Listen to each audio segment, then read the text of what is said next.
lost. I mean, yeah, he lost, And he but he won lost financially, pretty. and He won you. finance. But that's the thing. Like, you don't get what you deserve. You get what you had the leverage to negotiate. Now, he may not deserve a stake in the company, but Conor McGregor can sell the hell of a fight, meaning that he can make a lot of money for the UFC. And if he can make a lot of money for the UFC, it's only right that they split that with him as a partner and not as an employee. Especially when they kind of cap what you can make, since they do the whole they did the whole Reebok thing, Yeah. and the if you have the belt and if you're fighting for a belt, you get the pay-per-view points. His fights are gonna be on pay-per-view, but since he doesn't have a belt and he's not fighting for a belt, he's not gonna get to make that extra money. But this is So what he I'm saying to you. needs This though, stake hold in the on. company in order to come back. But what I'm saying to you is this is though a lot of that stake is predicated on him being not losing. He's lost to Khabib, and it is not like so. The difference between the Nick Diaz loss and the Khabib loss is really just total domination. Yeah, You got Nick Diaz was pretty much getting whooped the entire fight, and then kind of gasses, right? And then gets submitted, and then you got Khabib, who essentially dominates him for most of the fight. And some say even got the better of him one round. I don't. To me, it's one punch, so I really don't consider that to be the better of him as far as striking. But a lot of the popular consensus is that he got the better of him in the striking in that one round, which it is what it is, right? Whatever the case may yeah, be. So those are the issues because I mean you got Khabib now, right? And Khabib is just considered to be essentially Khabib's legend has now essentially grown, right? To the point where it's like, I think the whole hasn't lost a round. I think adds to that. Like he won the fight, but he didn't lose not one round of that fight. It's kind of like one of those things where it's kind of like, all right, well, you know what I mean? Like the round where you could have made an argument that him might have, if they survived it, one was probably the one where he got finished.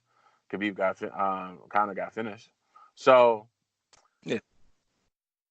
you know what I'm saying? Like when you get dominated like that, you have to build yourself back up.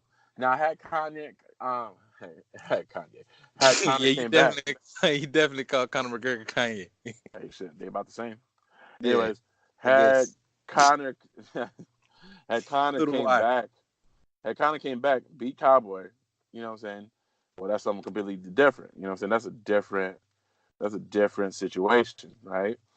Your boy is in a heavier weight class, right?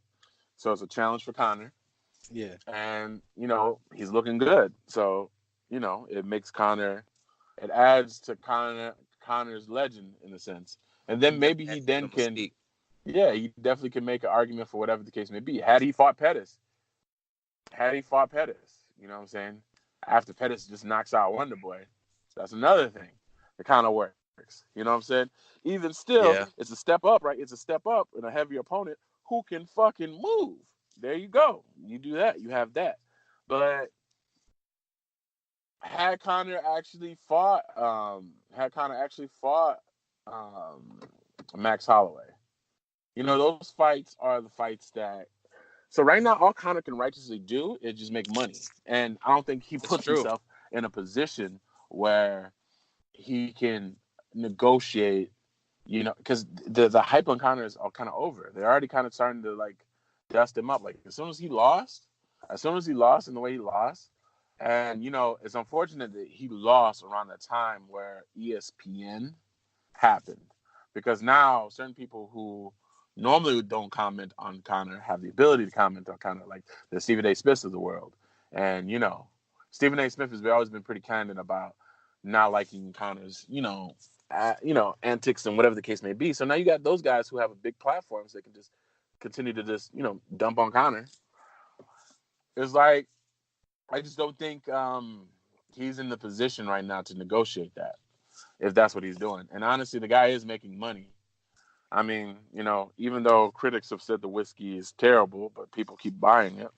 And, You know, there's a lot Well, of terrible whiskey out here that's selling, and it's selling because they have a name. I'm not gonna speak on nobody because I don't want I don't want no cease and desist. So there you go. wow. Well, I I can see that, man. I can see why you would feel that way. He really is at this juncture in time a an attraction. Basically, Yeah, after getting beat up like he got beat up, he's basically an attraction at this point. And I mean, basically, it's this is what he can do. If he fights Woodley and beats Woodley, bam, he has the ability to do whatever he wants. to my Conor McGregor. If he fights Woodley and beats Woodley, Woodley All actually right, called him out. you talking crazy, man. I don't think he can do it neither, but I don't think he can do it neither. But Woodley I called don't him even out right think. before he retired. Like right before he retired, Kobe Covington just tweeted about it and called him all types of lame and whatever the case may be. But if he fights Woodley and beats him, there you go. There you go. You can do whatever you want now. Yeah, man. You kiss all the babies, man. At that point, you fight Woodley, beat Woodley. You essentially in Woodley's UFC career. You nah, not really. Not really. Not really. I mean, we all know that Woodley is eventually going to end up on Bellator or ONE FC or something like that. And he's probably going to come back and resurge and be who he is. Maybe come back to the UFC afterwards. Because we just know that the UFC is just going to like play around with him. Like the fact that there's no rematch is interesting. And I understand he got dominated, but it's like the man was the champion. So when does the champion not necessarily get a rematch?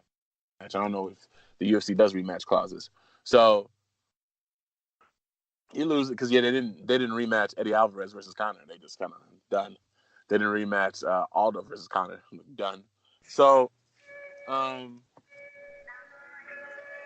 so you know he's not gonna fight Usman. Who will he gonna fight? You're gonna give Usman Kobe. So, and if Usman beats Kobe, what else? You know what I mean? Yeah. They're not gonna. I mean, it's not gonna be a big deal for Tyron to fight Kobe. So what's it gonna be? You're gonna have him fight RDA. You know what I mean? He already beat Thompson twice. So he's not gonna fight Pettis. He's not gonna fight Askren. You're gonna have him fight Lawler. He knocked Lawler out. So he's kind of in this weird limbo where it's kind of like, huh. I mean, they can make money having them do a rematch, but I mean, it's like from a promoter standpoint, what the fuck are you gonna do with Willie? Yeah, this is true. I mean, there's nothing you can do, really, man. I mean, like, the best thing for him was to keep that belt. He lost that belt, man. He lost a lot. I think they're gonna force Willie to move up. Is That's he just what too they're gonna short do. to move up, though? Willie's not. Nah, I mean he'll have problems against the Adesanya's and John Jones? no. If he Hold on, moves what up, is he he moves moving up up to? to 180? Yeah, my bad. My bad. I'm yeah. He tripping. I moves up. forget. Yeah, he moves up to middleweight. So he'd Yeah. have to. He had a problem with the Adesanya's. He'd have a problem with the what else striker? He'd probably have a problem with Romero. I think he Oh, beats man. Gastelum. I would like to I see think he him beats and Romero. Gastelum.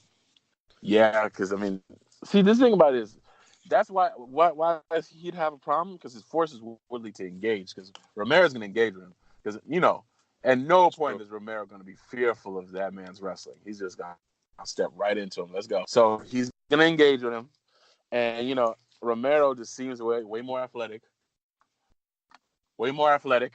and he's going to engage with him, and then that puts Woodley in a very uncomfortable position. A comfortable position of striking, having to strike first and just strike with him. And I don't know if Woodley really wants to do that, even though he should be the better, more polished striker. Train Yeah. with Duke Rufus, but You I train have a with Duke. You feeling gonna keep throwing Duke Rufus's name in here. As a because matter of fact, man, they keep throwing Duke Rufus' that's gonna name have in to be there. the name of the podcast today, man. The Duke title of Rufus, today's episode is Duke Rufus, yeah, man, Duke Rufus, bro. world-renowned trainer. Well, we're now You striking can get him for coach. $5.99, and he'll teach you how to strike just like Ben Askren. Well, apparently he doesn't really train everybody. Like he has to like really rock with you first, kind of deal. Or or basically you have to show him that you can win. Oh, Because when you're basically, one of them coaches, yeah, I think he's one of those. he ain't Because I finna mean, waste his time. no, you ain't got a kid. Nah, not you, Even kid. if I Get have you, me out here looking trash. you gotta think, get you some milk, kid. This fighting thing ain't for you. You need some milk. So, That's yeah, about it. old Good. Dookie. Old Dookie. Um, so, yeah. Yeah, do you want to transition into boxing? Your boy Errol Spence beat Mikey Garcia. Well, Errol Spence did recently detach, bring Mikey Garcia back into reality. There was a fight that Mikey Garcia watched, Errol Spence fight, and he saw whatever he saw, and he decided that, you know what, I'm better than him. I can beat Errol Spence Jr. So Mikey decided to move up 2 weight classes from where he was at, 135, and come all the way up to 147 and challenge Errol Spence for his IBF welterweight crown. And boy, was that a mistake. A lot of people would say things like Mikey had this high boxing IQ, and and that would imply that Errol Spence didn't, and Errol Spence went out there and he didn't knock him out, but he just boxed his ears off. The feints that Mikey Garcia is used to doing, the outs and ins and outs, they weren't working. None of that stuff. Now, now, There was a now, when point. the man is Yeah, can punch you in the stomach.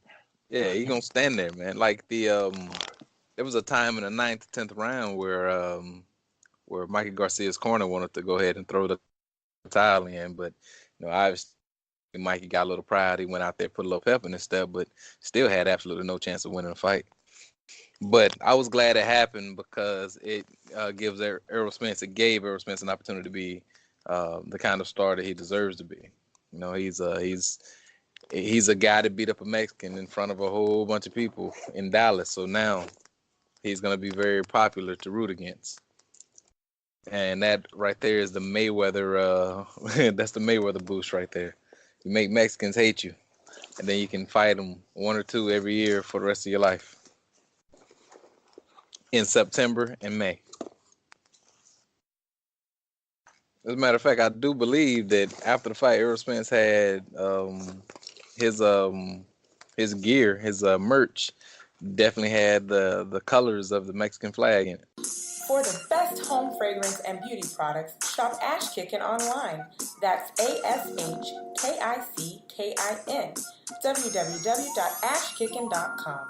Ash Kickin body butter, hair moisturizer, African black soap, scented candles, incense sticks, and more, priced right just for you. All natural and handcrafted. Get your Ash Kickin product today. Visit www.ashkickin.com. But yeah, Earl Spence definitely brought Mikey Garcia uh, back down to reality, and Oh, it's something I appreciate in boxing. Shout out to Mikey Garcia for daring to be great, but next time you want to be great, man, make sure you're great against somebody your size. he dared to be different. He dared, man. And he found out he was exactly the same. Does that? The only difference was he didn't get knocked out like people expected him to, but I believe he didn't get knocked out because I mean Errol didn't want to. it's not Daryl didn't want to. He was just so focused on his game plan and not boxing him that he didn't take advantage of a lot of the openings that Mike Garcia left. Maybe he just wanted to do. Maybe he just wanted him to experience the whole experience. Sometimes boxers do that. I'm pretty sure you know. Like, no. You don't get to Nah, kiss the canvas yet. nah, You get stand to up, stay champ. here, and you're gonna take all of this. I have way more energy, way more hands to give you, way more. All Yeah, right, that man. could be the case. That could be the case. I didn't. I saw some of the highlights, and I just noticed like the first punch I saw land. I was like, oh, that looks like there's a lot more power on his end. That doesn't look good at all. And yeah, it was interesting. It was interesting watching that. So that happened. Clarissa Shields is gonna fight the Hammer chick, Christina Hammer. Christina Christina Hammer. Hammer. Clarissa